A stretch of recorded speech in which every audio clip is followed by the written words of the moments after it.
Digital marketing నేర్చుకుని AI tools వాడుతూ డబ్బులు సంపాదించాలనుకుంటున్నారా? ఈ నెంబర్కి కాల్ చేయండి. అమ్మ, పెళ్ళైన తర్వాత భార్యాభర్తలు సంతోషంగా ఉంటే పేరెంట్స్కి అంతా హ్యాపీ.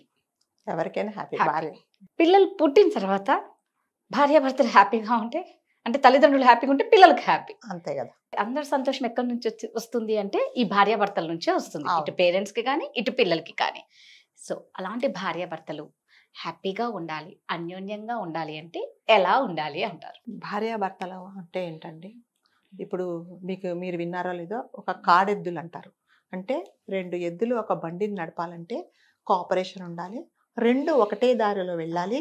సో నేను కూర్చుంటా, నువ్వు నిల్చో అంటే బండి నడవదు. అట్లాగే ఇంకొకటి కూర్చొని ఇంకొకటి నిల్చుంటే కూడా నడవదు. సో ఇద్దరిది ఒకటే అభిప్రాయం ఉండాలి.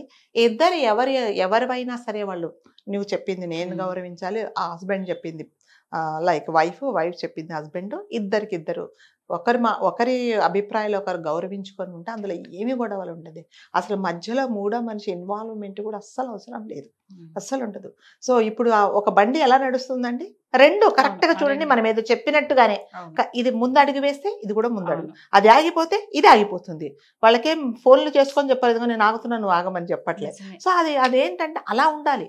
సంసారం అనేది అలా ఉంటుంది అనుకోండి, మీకు అసలు ఏమీ గొడవలు ఉండవండి. మీ ఇద్దరి సమస్యలు మీరే పరిష్కరించు. ఇప్పుడు చూడండి, ఆ బండి వెళ్తూ ఉంటుంది, ఒకటి కూర్చుంటుంది కాబట్టి ఇది రెండోది కూడా కూర్చుండిపోతుంది. అందుకే వాళ్ళ ప్రయాణం సాఫీగా జరుగుతుంది. అంతే కదా. ఇప్పుడు ఒకటి కూర్చొని ఒకటి నిల్చుంటే ఎలా నడుస్తుంది? అలాగే మన సంసారం అంటే కూడా అట్లాగేనండి. సో ఏదైనా సరే ఒకరికొకరు అర్థం చేసుకుని ఒకరి మాటకు ఒకరు విలువ గౌరవించుకుంటూ ఉంటే దాంట్లో ఏమి గొడవలు ఉంటామండి. ఈ మధ్యలో ఉంటారు చూడండి, ఈ మధ్యలో మనిషి ఇన్వాల్వ్మెంట్ ఎటువైపోయినా, ఇటు తల్లిదండ్రుల వైపు కానీ ఇటు వైపు కానీ హస్బెండ్ వైపు కానీ ఎంత తక్కువ ఇన్వాల్వ్మెంట్, మనం ఇంతకుముందు ఎపిసోడ్స్లో చెప్పుకున్నట్టుగా ఎంత తక్కువ ఇన్వాల్వ్మెంట్ ఉంటే అంత హాయిగా ఉంటుంది. వీలైనంత వరకు 99.9% మీ ఇద్దరే ఆలోచించుకోండి. మీ ఇద్దరే దానికి ఒక సొల్యూషన్ ఉందా లేదో అని ఆలోచించుకోండి. చెలికి గాలివానలాగా చిన్న సమస్యను పెద్దగా చేసుకుంటాం.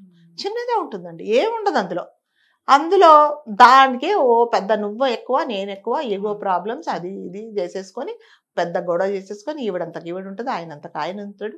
సరే వాళ్ళకు ఒకవేళ పిల్లలు ఉంటే ఆ పిల్లల మధ్యలో అనవసరంగా సఫర్ అవుతారు అనమాట. సో ఈగో ప్రాబ్లం ఏంటంటే, నువ్వు చెప్పింది నేను వినాలా, నేను చెప్పింది నువ్వు వినాలి. ఎందుకంటే మళ్ళీ ఈక్వాలిటీ, నువ్వు సంపాదిస్తావు, ఏం సంపాదిస్తావు, నువ్వు డ్యూటీ చేస్తావు, నేను డ్యూటీ చేస్తున్నా, ఇవన్నీ ఉంటాయి అన్నమాట. ఉండొచ్చు ఎవరైనా సరే.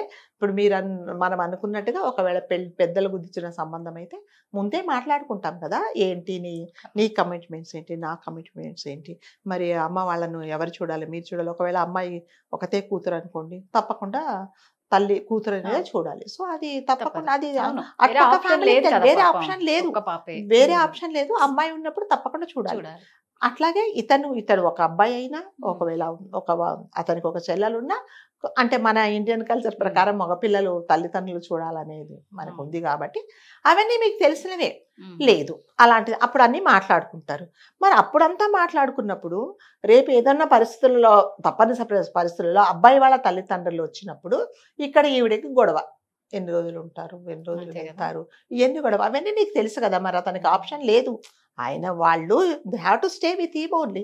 మరి అలాంటప్పుడు ఇంకా వాళ్ళు ఎక్కడికి వెళ్ళకపోవాలి? అందుకని అది కూడా ఈ అమ్మాయి అర్థం చేసుకోవాలి. అదే ఒకవేళ మీ ఇద్దరు ఒకరికొకరు ఇష్టపడి పెళ్లి చేసుకున్నారు అనుకోండి, ముందే మాట్లాడుకుంటున్నారండి. ఇప్పుడు అంటే నాకు తెలిసినంత మటుకు ఎవరైనా పెళ్లి చేసుకోవాలి వాళ్ళు మాట్లాడుకుంటారు. ఇదిగో నువ్వు ఇల్లు కొనుక్కున్నావా, ఇంకా ఎంత ఈఎంఐలు ఉన్నాయి, నీ శాలరీ ఎంత ఇవన్నీ ముందు మాట్లాడుకుంటారు.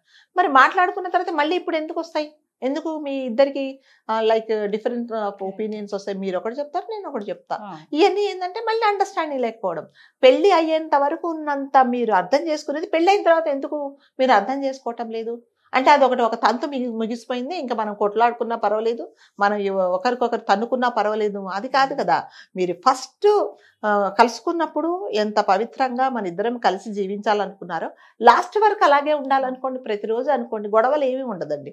ఇంకా గిల్లి కజ్జాలు పెట్టుకుంటారు అనమాట. ఇప్పుడు పోట్లాడుకున్న తర్వాత ఈవిడ ఏం చేస్తుందంటే, వైఫ్ నాతో మాట్లాడటం లేదు, ఎట్లాగైనా తనే మాట్లాడాలా నాతో అనేసి పొద్దున్నే ఏం చేస్తుంది, అతను ఆఫీస్కి వెళ్ళే ముందు షేవింగ్ సెట్ తీసుకెళ్ళి దాచేస్తుంది. మరి ఆయనకి షేవింగ్ సెట్ చాలా ఇంపార్టెంట్ కదా. సో ఏం చేస్తాడు, అడగాలి, ఏం చేయాలి, అంత వెతుకుతాడు ఈవిడ నేను అడగడానికి అది ఇది అనేసి ఇక లాస్ట్కి అడుగుతాడు ఆయన నాతో మాట్లాడాడు, నేను మాట్లాడాను, నువ్వే మాట్లాడావు, నీ అవసరం నాతో, అది అయిపోయింది. సో ఇంకా సేమ్ కదా. So both are sailing in the same boat. ఆయన ఏం చేస్తాడు, ఈ రాత్రంతా పోట్లాడింది కదా, నేను పని చేయాలని చెప్పేసి ఆ పంచదార డబ్బా ఎక్కడుందో ఆయన దాచేస్తాడు. ఇప్పుడు ఆవిడికి పిల్లలు ఉంటే పిల్లలకు తెప్పుదామంటే పిల్లలు స్కూల్కి వెళ్ళిపోయి ఉంటారు. ఇప్పుడు కిందికి వెళ్దామంటే టైం ఉండదు. పంచదార డబ్బా ఎవరిని అడగాలి, ఆయనని అడగాలి, ఎక్కడ పెట్టారని. నువ్వే నాతో మాట్లాడావు. ఇవన్నీ ఏమిటంటే చిన్న చిన్న పోట్లాటలే, అంతా ఏముంది, అది సరదాగా తీసుకుంటే బాగానే ఉంటది. నువ్వు నాతో మాట్లాడలేదు కదా, పోట్లాడావు కదా, ఇది నీకు అవసరం కదా, నేను దాచిపెట్టాను, మాట్లాడావు కదా, అయిపోయింది కాంప్రమైజ్. అట్లాగా నువ్వు మాట్లాడలేదు కదా, నువ్వు మాట్లాడకుండా నేను ఆఫీస్కి వెళ్తాను, నా మూడంతా బాగోదు, అందుకని చెప్పేసి నేను కావాలని దాచావు, నువ్వు నాతో మాట్లాడావు, అయిపోయింది. అలా తీసుకుంటే పర్లేదు పాజిటివ్గా. నెగిటివ్గా ఏం ఆలోచిస్తారు, నువ్వే నాతో మాట్లాడావు, నేను మాట్లాడాను, నువ్వే మాట్లాడావు. అలాంటప్పుడు మళ్ళీ గొడవలే. కొంతమంది చాలా వైఫ్స్ కూడా చాలా అర్థం చేసుకొని ఉండే వాళ్ళు కూడా ఉన్నారండి. అలా నేను అందరూ ఉన్నారని నేను చెప్పటం లేదు. అర్థం చేసుకొని ఉండే వైఫ్ ఉన్నారు, వైఫ్ ఉంటుంది, హస్బెండ్ ఉంటుంది, అందరి సంసారాలు అలా లేవండి. కాకపోతే ఏమిటంటే ఎప్పుడైనా చెడు హైలైట్ చేస్తాం కదా, లైమ్ లైట్కి వచ్చేది ఎప్పుడైనా సరే చెడు జరిగినప్పుడే. మంచి వాళ్ళని ఎవరు ఎగ్జాంపుల్ తీసుకోవటం లేదు. సో ఒక ఆవిడ అట్లాగే ఏం చేసిందంట, ఒక ముని దగ్గరికి, ఒక మహర్షి దగ్గరికి వెళ్ళిందట. చాలా రష్ ఉన్నారు, ఆయన దర్శనం కావడమే మహాభాగ్యం. చాలా వెయిట్ చేసిందంట, ఏం తొందరపడలేదు, లాస్ట్ వరకు ఉంది అంట. ఏంటమ్మా ఇంత పొద్దున వచ్చావు, నేను చూస్తున్నాము, ఇంతసేపు ఉన్నాము, శిష్యులు అడిగితే నేను ఆయనతో గురువు గారితో మాట్లాడాలి అని చెప్పిందట. సరే మరి లేట్ అవుతుందంటే పర్వాలేదు అని ఆయనను కలిసింది, నమస్కారం పెట్టింది. ఏంటమ్మా నీ సమస్య అంటే, సార్ గురువుగారు మా వారు నాకంటే ముందు చచ్చిపోవాలి అని చెప్పిందట. అదేంటి విచిత్రంగా కోరుకుంటున్నావు, అదేమిటంటే మా వారు నేను లేకపోతే ఉండలేరు, ఆరోగ్యం బాగుండదు, నేను పోతే ఆయనను ఎవరు చూడలేరు, ఆయన కనీసం ఆకలి అవుతే నాకు ఆకలి అవుతుందని చెప్పి ఆయన అడగడానికి కూడా ఆయనకి చేత కాదు, అంతటి అమాయకుడు. నేనంటే ఆయన పోయిన తర్వాత ఎట్లాగైనా బతుకుతాను, నేను 4 ఇళ్లలో పని చేసుకొని బతుకుతాను, కాబట్టి ఆయననే పోయేలాగా నాకు అని కోరుకుందట ఆమె. అలాంటి వాళ్ళు కూడా ఉన్నారండి. సో అక్కడ ఏం స్వార్థం లేదండి ఆమెకు.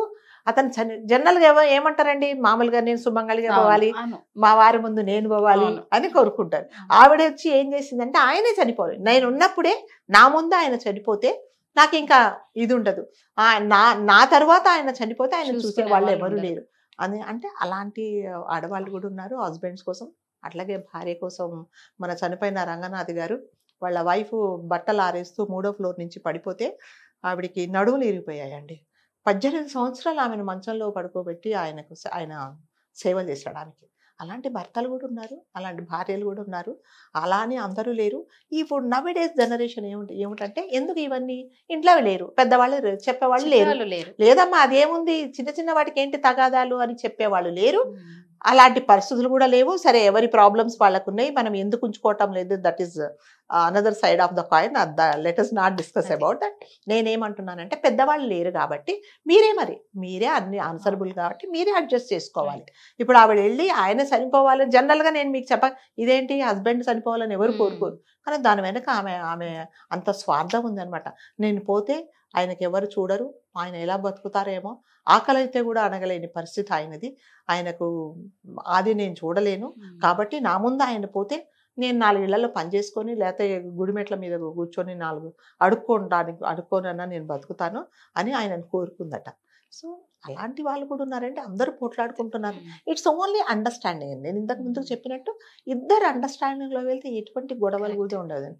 చిన్న చిన్న వాటికి పెద్ద పెద్ద ప్రాబ్లమ్స్ చేసుకొని నువ్వెంత నేనెంత, నువ్వే మాట్లాడాలి నేనే మాట్లాడాలి అని ఉంటే, పోనీ ఒక మెట్టు ఎవరైనా ఒక మెట్టు దిగండి, అది మీకే మంచిది. అప్పుడు అతనే అరే పాపం నేను ఇంత అరిచినా కూడా పాపం నాతో వచ్చి మాట్లాడింది కదా అతను అనుకుంటాడు, ఆ అమ్మాయి కూడా అలాగే అనుకుంటది. ఈ మధ్యలో వాళ్ళు ఫస్ట్ ఆఫ్ ఆల్ మధ్యలో వాళ్ళు ఇంటర్ఫియర్ కాకపోతే వాళ్ళే కాంప్రమైజ్ అయిపోతారు. ఈవిడ తల్లికి చెప్పేస్తుంది అనమాట, అమ్మ ఈరోజు చాలా గొడవ అయింది అంటే ఆవిడ చెప్పదు, ఏదో లేమ్మా రాత్రి వచ్చిన తర్వాత ఏదో సర్దుకుంటాడు కామ్గా ఉంటుంది. ఆవిడ మళ్ళీ రాత్రి ఏంటి మాట్లాడేవా, ఏమైంది, అలాగే ఉన్నాడా, ఈవిడకి ఏమకంటే ఆవిడకి పెద్ద ఎగ్జైట్మెంట్ ఉంటుంది అనమాట. అక్కడ ఎక్కడ తల్లులు కాపురాలను కాంప్రమైజ్ చేయడానికి ట్రై చేయట్లేదండి. అలా అని వాళ్ళు విడిపోవాలని కూడా వీళ్ళు ఎంకరేజ్ చేయట్లేదు, అడ్జస్ట్మెంట్ చెప్పట్లేదు. ఎవరైనా కూడా తండ్రి ఇన్వాల్వ్మెంట్ చాలా తక్కువ ఉంటుందండి. ఈ తల్లులు ఏం చేస్తున్నారంటే ఎంతసేపు వచ్చి నీకేం తక్కువ నువ్వు వచ్చేసేయ్ అలా చెప్తున్నారే కానీ అడ్జస్ట్ చేసుకో. ఎంతవరకు అడ్జస్ట్ చేసుకోవాలా? నీకు వీలైనంత వరకు, నువ్వు ఓర్చుకోగలిగినంత వరకు, ఒకవేళ ప్రాబ్లం సాల్వ్ చేసుకోగలిగిందంటే అది చేసుకో. ఎక్స్ట్రీమ్ అయిపోతే మనం చాలాసార్లు చెప్పుకున్నట్టే ఇంకా అదే నో అదర్ వే. మీరు అందరు కూర్చొని మాట్లాడుకోండి, ఏది కావాలంటే అది చేసుకోండి. చిన్న చిన్న వాటికి తగాదాలకు మీరు సఫర్ అయ్యి పిల్లల్ని సఫర్ చేసి వాళ్ళు రేపొద్దున వాళ్ళు బిక్కమహాలు వేసుకొని చూస్తుంటారు, ఇదేంట్రా బాబు అస్తమానం పోట్లాడుకుంటారు అనేసి వాళ్ళు ఏం చేస్తారంటే కొంతమంది వద్దురా బాబు ఈ పెళ్ళొద్దు పెటాకులు వద్దు హాయిగా ఉందామని. ఇప్పుడు చాలా మంది యూత్ ఏమనుకుంటున్నారంటే ఏం చేశారు మా అమ్మ నాన్న పెళ్లి చేసుకుని అస్తమానం పోట్లాడుకుంటారు, మాకెందుకు ఆ గొడవ, స్విగ్గీలు ఉన్నాయి హాయిగా ఆర్డర్లు ఇచ్చుకుంటాం తింటాం పడుకుంటాం అని అనుకుంటున్నారు అనమాట. సో మనం ఏం నేర్పిస్తున్నాం మన పిల్లలకి? పెళ్లి చేసుకున్నందువల్ల సంతోషంగా ఉన్నామా పోట్లాడుతున్నామా? అయ్యే కదా మనం నేర్పిస్తున్నాం. అందుకని తల్లిదండ్రులు కూడా భార్యాభర్తలు కూడా అంటే ఈ యంగ్ జనరేషన్ పెళ్ళైన వాళ్ళు కూడా కొంచెం అర్థం చేసుకోండి. ఇంతకు ముందు పెళ్లి కాకముందు మీరు ఎంత ఉన్నారు, ఒక 10 నిమిషాలు రాకపోతే ఎంత వెయిట్ చేశారు? ఇప్పుడు అదే కొంచెం మెయింటైన్ చేయండి. ఇప్పుడు ఎప్పుడైనానండి పెళ్లి కాకముందు ఉన్నట్టులాగా పెళ్ళైన తర్వాత ఉండరండి. ఇది సినిమా కాదు పెట్టుకొని ఎత్తుకొని గిరిగిరిని తిప్పేసి పార్కులకు వెళ్ళి పాటలు పాడుకోవడానికి కాదండి, ఇది జీవితం. సో అది వేరే, అది సినిమా కాబట్టి రెండు గంటలు ఏదో చూసి ఎంజాయ్ చేస్తారు. లైఫ్ లో అలా వీలు కాదండి. ఒకసారి వీలు అవుతుంది, ఒకసారి వీలు కాదు. అతనికి ఆఫీస్లో స్ట్రెస్ ఉంటుంది, లేకపోతే ఈ అమ్మాయి కూడా ఒంట్లో బాగవుతుంది, ఇవన్నీ కూడా చూసుకోవాలి. నువ్వు పెళ్లి కాకముందు అలా ఉన్నావు, నువ్వు మారిపోయావంటే తప్పదండి. మార్పు అనేది జీవితంలో సహజం అది. అందుకని ఒకరికొకరు ఇద్దరు అర్థం చేసుకుంటే ఎటువంటి గొడవలు ఉండవు. సూపర్ అమ్మా, థ్యాంక్ యూ. సుమన్ టీవీలో మీ పర్సనల్ అండ్ బిజినెస్ ప్రమోషన్స్ కోసం కింది నెంబర్కి కాంటాక్ట్ చేయండి.